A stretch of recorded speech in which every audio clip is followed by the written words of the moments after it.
Hola a todos, bienvenidos al canal de David Calpa. Hoy nos vamos a dedicar a hacer una video reseña de un libro que me ha vuelto muy loco, que no es ni más ni menos que este libro que se llama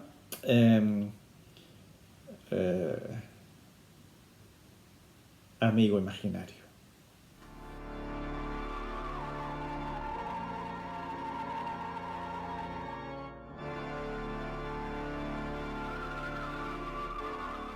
Amigo Imaginario, este pedazo de tocho que vale muchísimo la pena. Uno cuando lo ve dice, wow, qué pedazo de libro de 816 páginas, si no me equivoco, tan grande, tan pesado de leer, tapa dura, con una sobrecubierta que está muy bonita, y además con el libro con unos dibujos que valen mucho la pena. Está editado por Planeta y la verdad que es un libro bastante especial y que se lo recomiendo a todo el mundo. Está escrito por Stephen Chbosky, que es un escritor de Pittsburgh, en Estados Unidos, y que la verdad que no se ha prodigado mucho por lo que sería la escritura, porque es el segundo libro que publica en 20 años. El primero de ellos fue el de Ventaja de ser invisible, que lo hizo, pues ya te digo, hace 2 décadas, y la verdad que fue un exitazo, aunque tiene poco que ver con el fantástico. Y ahora, por lo visto, el tío se ha entusiasmado con lo que sería el terror y sobre todo con las novelas de Stephen King y ha decidido regalarnos esta auténtica novela que para mí es uno de los mejores libros de terror del año 2019. ¿Y de qué va Amigo Imaginario?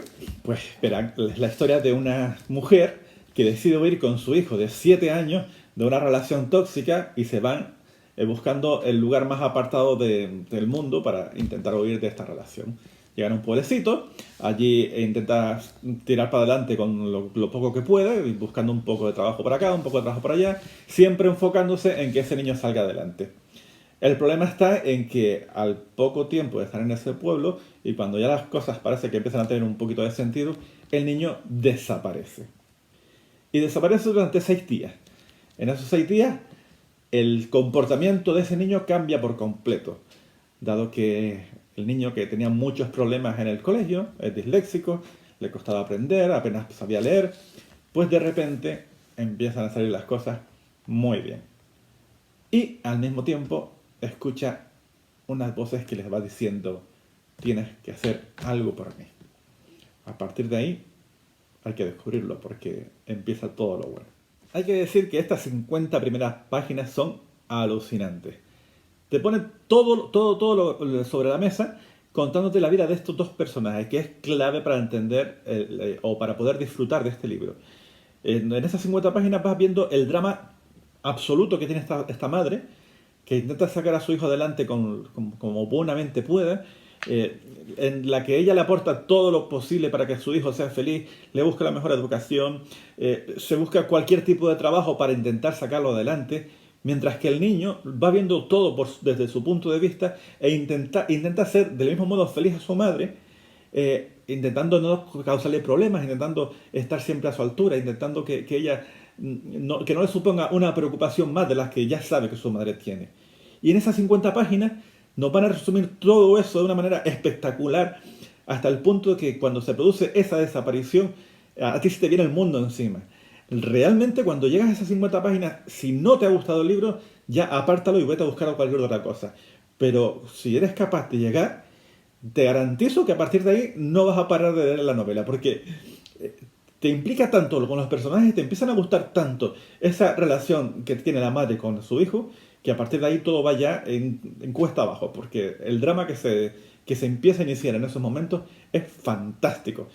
Y a partir de ahí todo empieza a ocurrir de una manera totalmente impredecible. La verdad que lo más importante de esta novela son esos personajes.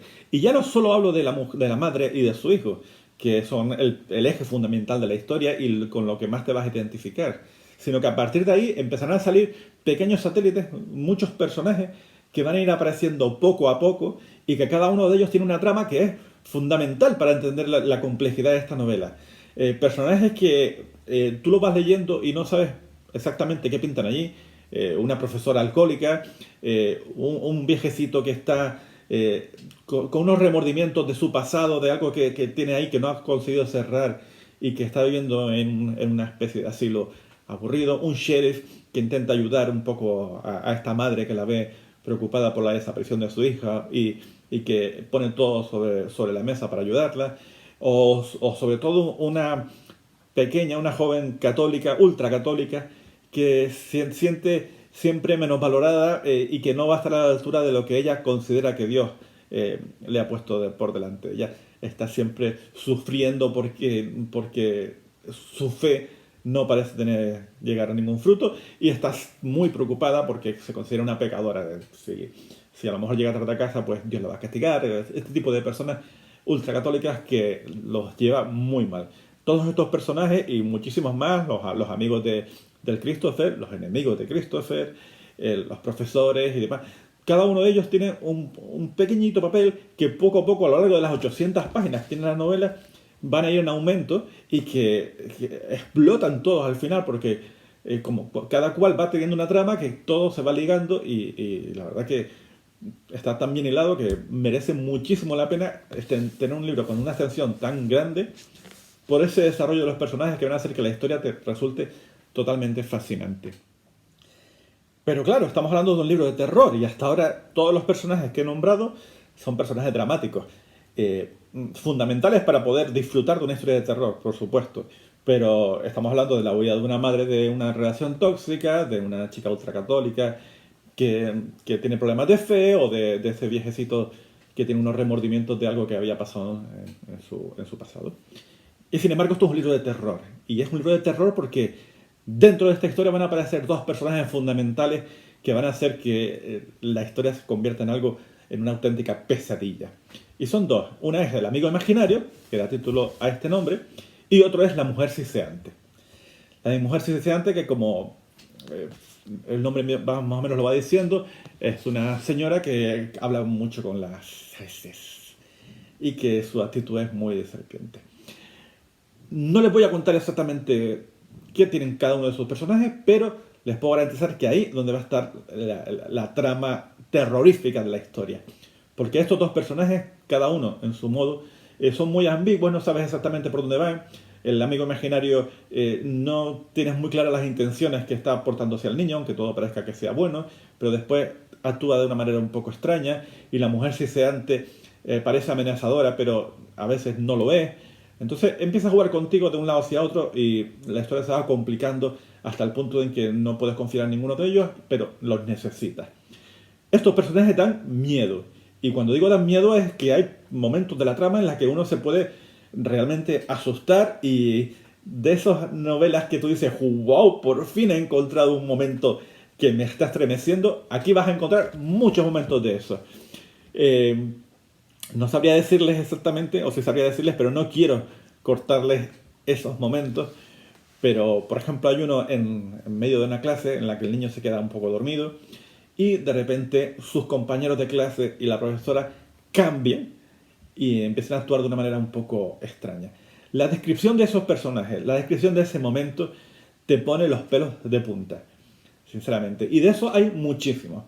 Porque la maldad, el terror de este libro se va repitiendo a lo largo de la historia y los momentos terroríficos son brutales y de los que hacía tiempo que yo no disfrutaba tanto. De verdad que es un libro con un terror muy, muy logrado y que se llevará seguramente muchas ojeras al final de esta valoración. Hay una parte de esta novela que va a recordar mucho, mucho, muchísimo a una serie que está de moda en Netflix, que va de unos niños que tienen un problemita con criaturas de otro mundo y que tienen que alternar entre el mundo de arriba y el mundo de abajo. Eso va a haber mucho de Stranger Things en este libro. Ya lo irán descubriendo, pero creo que es absolutamente necesario y fundamental para poder entender la trama de esta novela. No voy a desvelar demasiado de ella, pero es necesario que existan estos dos mundos para que todo lo que van a contar tenga un cierto sentido. El comportamiento de los personajes, la forma en la que van a actuar en un momento dado se debe a la presencia de esos dos mundos que ya descubrirán cómo se enlazan dentro de esta novela. La verdad que es una pena porque en todo momento está recordando las similitudes con Stranger Things, pero a mí por lo menos me parece que está mucho mejor enfocado esa historia de los dos mundos en esta novela, que es lo que puede estar en Stranger Things, que al fin y al cabo era un bicho que aparecía cada 2 por 3 y venía aquí a dar la lata, y sin embargo aquí la justificación de la presencia de esos dos mundos está muy genial. Una de las partes fundamentales de esta novela, y que se va a ver sobre todo en el final del libro, en su último tercio, es el poder de la religión sobre las personas. Esta parte es un poquito compleja y muchas de las personas que han leído el libro creen que es la parte más controvertida de la historia, porque esos últimos tercios, donde empiezan a hablar mucho del poder de Dios, de la maldad o del bien que puede hacer un ser todopoderoso, y sobre todo de todos los fieles y la hipocresía de todos estos seguidores a ultranza de la religión, en la que no son capaces de pensar y si actúan de una manera que es totalmente opuesta a lo que han aprendido con ese tipo de religiones, el fanatismo y todo ese tipo de cosas. Pues, todos esos temas se tratan al final del libro y la verdad que pueden llegar a disminuir un poco la percepción terrorífica del libro y ya hacen que se va un poquito a la olla. Yo soy de los que sí lo toleró y creo que está bien metida dentro de la historia, aunque sí es cierto que ese último tramo estás tú como diciendo, buf, al final este libro se va a ir al carajo porque se está yendo demasiado. Pero creo que sí, que tiene mucho sentido y que vale la pena llegar a ese punto y ver las reflexiones que nos quiere hacer Stephen Chbosky acerca de lo que es el bien, lo que es el mal, lo que es el poder, lo que es la devoción, la fe y todo ese tipo de cosas. Eso es el último tercio del libro y creo que no empaña todo lo bueno que tiene. ¿Qué más se puede contar? Stephen King. Stephen King está en todo. Tú hueles, aquí está Stephen King en todos lados. Y no solo porque sea un libro en el que evidentemente estamos hablando de la lucha del bien contra el mal con niños de por medio, porque aquí casi toda la trama está metida en los niños. Eso es muy de King. Pero no solo eso, el propio autor lo ha dicho.